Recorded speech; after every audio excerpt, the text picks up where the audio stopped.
Good morning बच्चों, मैं केवी गिरी आज आपको मैथ्स के 10वें चैप्टर वृत्त के विषय में बताने जा रही हूँ। सबसे पहले बच्चों, आपने वृत्त के बारे में आप जानते हैं, ठीक है। सबसे पहले मैं आपको वृत्त के स्पर्श रेखा के विषय में बताती हूँ कि वृत्त की स्पर्श रेखा क्या होती है। किसी वृत्त की स्पर्श रेखा वह रेखा होती है जो वृत्त को केवल एक बिंदु पर प्रतिच्छेदित करे। यानी किसी वृत्त की स्पर्श रेखा वह रेखा होती है जो कि वृत्त को केवल एक ही बिंदु पर स्पर्श करे। जैसे कि फिगर में आपका वृत्त दिया हुआ है, ओ केंद्र वाला एक वृत्त है और यल एक रेखा है। यल रेखा वृत्त को केवल टी बिंदु पर प्रतिच्छेदित कर रही है, इसलिए हम इस रेखा को वृत्त की स्पर्श रेखा कहेंगे। क्योंकि इसकी परिभाषा क्या होती है कि किसी वृत्त की स्पर्श रेखा कौन सी होती है जो कि वृत्त को केवल एक ही बिंदु पर स्पर्श करे या प्रतिच्छेदित करे। तो एल रेखा जो है वो ओ केंद्र वाले वृत्त को केवल एक बिंदु टी पर ही स्पर्श करती है या प्रतिच्छेदित करती है, इसलिए ये वृत्त की यल जो रेखा है वो वृत्त की स्पर्श रेखा होगी। फिर दूसरा पॉइंट आता है आपका अप्रतिच्छेदी रेखा। अप्रतिच्छेदी रेखा वह रेखा होती है जो कि वृत्त को किसी बिंदु पर प्रतिच्छेदित ना करे। यानी ओ केंद्र वाला एक वृत्त है और एक एल रेखा है। एल रेखा आप देख रहे होंगे फिगर में कि वृत्त से दूर गया हुआ है, वो वृत्त को कहीं भी प्रतिच्छेदित नहीं कर रहा है या वृत्त को कहीं भी स्पर्श नहीं कर रहा है, इसलिए यल रेखा को हम क्या कहेंगे? अप्रतिच्छेदी रेखा। यानी अप्रतिच्छेदी रेखा का मतलब क्या होता है? वह रेखा जो कि वृत्त को किसी बिंदु पर प्रतिच्छेदित ना करे, उस रेखा को हम क्या कहते हैं? अप्रतिच्छेदी रेखा कहते हैं। तीसरा पॉइंट आता है आपकी छेदक रेखा।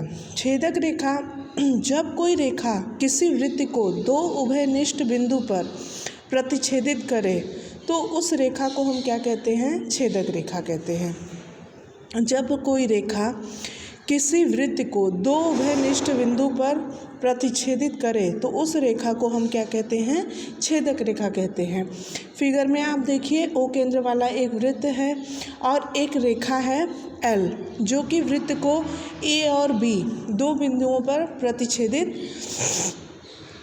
कर रही है, इसलिए हम इसको क्या कहेंगे? रेखा एल को छेदक रेखा कहेंगे। क्यों छेदक रेखा कहेंगे?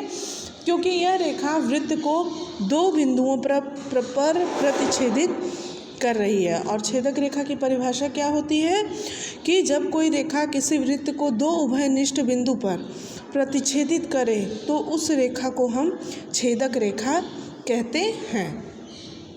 उसके बाद नेक्स्ट पॉइंट आपका आता है कि वृत्त के बाहर स्थित किसी बिंदु से वृत्त पर केवल दो ही स्पर्श रेखा खींची जा सकती है। जैसे कि अगर आपका कोई वृत्त है, ठीक है, उससे 5 सेंटीमीटर 10 सेंटीमीटर दूरी पर कोई बिंदु P है, तो उससे हम केवल वृत्त पर दो ही स्पर्श रेखा खींच सकते हैं। यानी उससे जो दो रेखाएं जाएंगी वो वृत्त को केवल दो ही स्थानों पर स्पर्श कर सकती हैं, तीसरे स्थान पर स्पर्श नहीं कर सकती हैं। वृत्त के बाहर स्थित किसी बिंदु से वृत्त पर केवल दो ही स्पर्श रेखा खींची जा सकती है, यानी दो ही स्पर्श रेखा उससे वृत्त से गुजर सकती है।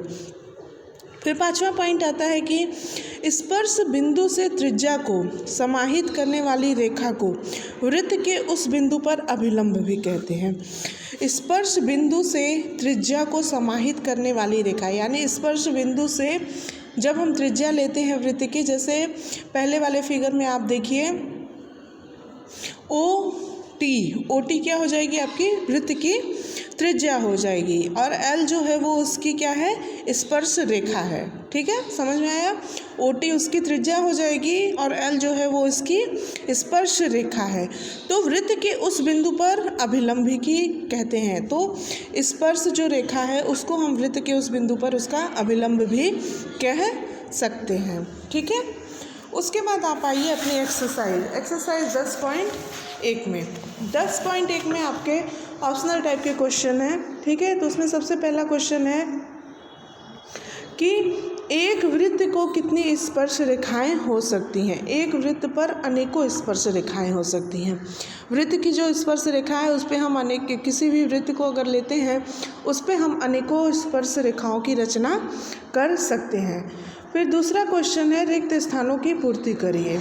इसमें पहला है कि किसी वृत्त की स्पर्श रेखा उसे डैश बिंदुओं पर प्रतिच्छेदित करती है। किसी वृत्त की स्पर्श रेखा की परिभाषा में आपको मैंने बताया कि स्पर्श रेखा जो होती है वो वृत्त को केवल एक ही बिंदु पर प्रतिच्छेदित करती है। यानी यहाँ पे क्या आ जाएगा कि किसी वृत्त की स्पर्श रेखा उसे केवल एक ही बिंदु पर प्रतिच्छेदित करती है। उसके बाद दूसरा क्वेश्चन है कि वृत्त को दो बिंदुओं पर प्रतिच्छेदित करने वाली रेखा को हम क्या कहते हैं। अगर कोई वृत्त है उस पर कोई रेखा वृत्त को दो बिंदुओं पर प्रतिच्छेदित करे तो उसे हम छेदक रेखा कहते हैं। छेदक रेखा की डेफिनेशन में मैंने आपको बताया था कि वो एल रेखा वृत्त को ए और बी दो जगहों से काट रही है, तो यानी दो बिंदुओं पर स्पर्श कर रही है, इसलिए हम उसको क्या कहेंगे, उसकी छेदक रेखा कहेंगे। फिर तीसरा क्वेश्चन है कि एक वृत्त की कितनी समांतर स्पर्श रेखाएं हो सकती हैं। तो एक वृत्त की दो समांतर स्पर्श रेखाएं हो सकती हैं। चौथा है वृत्त तथा उसकी स्पर्श रेखा के उभयनिष्ठ बिंदु को हम क्या कहते हैं। वृत्त तथा उसके स्पर्श रेखा के उभयनिष्ठ बिंदु को हम स्पर्श बिंदु कहते हैं। जिस बिंदु पर वृत्त से रेखा टच होती है उस बिंदु को हम क्या कहते हैं, स्पर्श बिंदु कहते हैं। उसके बाद आपका आता है तीसरा क्वेश्चन।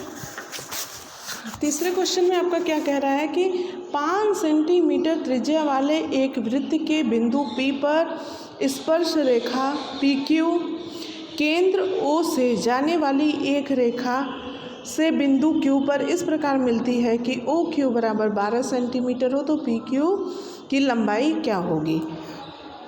पहले हम इसका फिगर बना लेंगे।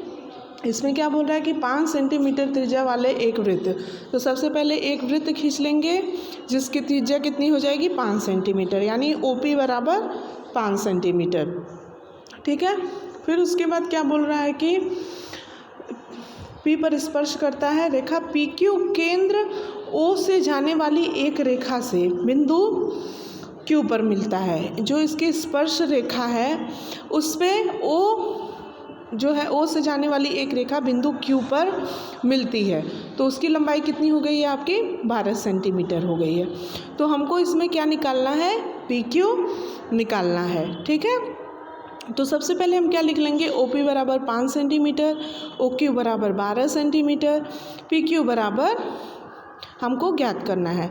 तो त्रिभुज PQO में, ठीक है, PQO में जैसे कि आप जानते हैं कि OPQ ये कितना है 90 डिग्री है, समकोण त्रिभुज। ठीक है। पाइथागोरस के प्रमेय से क्या हो जाएगा कि कर्ण का वर्ग बराबर लंब का वर्ग प्लस आधार का वर्ग, यानी OQ का वर्ग बराबर OP का वर्ग प्लस PQ का वर्ग। तो OQ का मान हमको कितना दिया है 12 का स्क्वायर प्लस लंब यानी OP 5 का स्क्वायर प्लस PQ स्क्वायर, तो 12 का वर्ग कितना हो गया 144 बराबर 5 का वर्ग 25 प्लस PQ स्क्वायर। तो PQ स्क्वायर बराबर क्या हो जाएगा 144 माइनस 25। 144 में से जब हम 25 को घटाएंगे तो हमें कितना मिल जाएगा 119। तो PQ का मान हमारा कितना आ गया करणी में 119, क्योंकि PQ स्क्वायर है तो स्क्वायर को जब हम इधर ले जाएंगे तो वो क्या हो जाएगा 119। तो PQ बराबर क्या हो जाएगा √119। ठीक है। उसके बाद आता है चौथा क्वेश्चन। चौथे क्वेश्चन में क्या बोलता है कि एक सेकेंड बच्चों,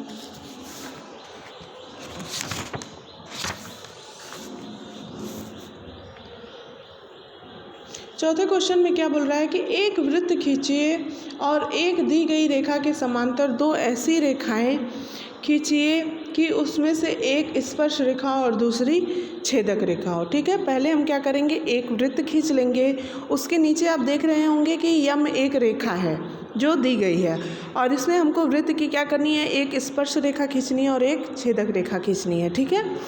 तो सबसे पहले एक वृत्त खींच लिया और एक दी हुई रेखा एम खींच ली। उसके बाद स्पर्श रेखा खींचने में क्या करेंगे हम, स्पर्श रेखा जो होती है वो वृत्त को केवल एक ही बिंदु पर काटती है, तो एन जो है वो इसकी स्पर्श रेखा है क्योंकि वो वृत्त को केवल एक बिंदु टी पर काट रही है। फिर उसके बाद दूसरी रेखा एल है जो कि वृत्त को दो बिंदुओं पर ए और बी दो जगह पर काट रही है, जिसे हम क्या कहेंगे, छेदक रेखा, क्योंकि छेदक रेखा जो होती है वो वृत्त को दो बिंदुओं पर काटती है। और ये दोनों रेखाएं जो हैं जो दी हुई रेखा के समांतर हैं, तो इसमें क्या हो जाएगा, एम जो है वो आपकी दी हुई रेखा है, एल तथा एन दो समांतर रेखाएं हैं जो कि रेखा एम के समांतर हैं। एन रेखा वृत्त को केवल एक ही बिंदु पर काटती है, इसलिए वह क्या है, उसकी स्पर्श रेखा है। उसके पश्चात एल रेखा वृत्त को केवल दो बिंदुओं पर काटती है, इसलिए वह उसकी क्या हो गई, छेदक रेखा हो गई।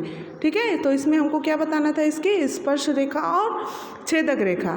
तो हमने क्या किया, एक स्पर्श रेखा खींच दी वृत्त से और एक दूसरी क्या खींच दी, छेदक रेखा। इस तरीके से आपका 10.1 कंप्लीट होता है। दूसरे वाले वीडियो में मैं आपको 10.2 के सवाल बताऊंगी। ठीक है।